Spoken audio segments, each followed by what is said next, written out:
আজ অনেক দিন পরে ভিডিও নিয়ে এসেছি, যেহেতু গলার অবস্থা ভীষণই খারাপ ছিল, কথা বলার অবস্থায় ছিলাম না। আজ বানাবো পাবদা মাছের দিয়ে দই সর্ষে।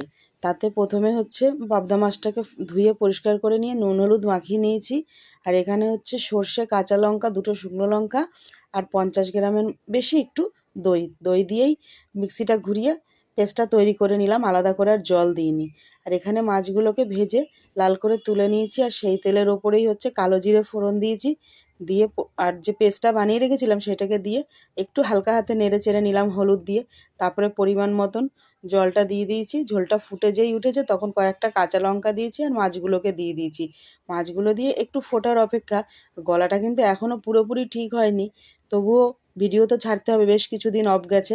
আর ওপর থেকে ফুটে যাওয়ার পরে একটু ধনেপাতা ছিটিয়ে দিয়েছি আর বেশ কিছুটা পরিমাণে সর্ষের তেল। আর এইটা দিয়েই আজকে আমাদের দুপুরবেলায় গরম গরম ভাতের সাথে সব পরিবারে মিলে কিন্তু আমরা খেয়ে নিই।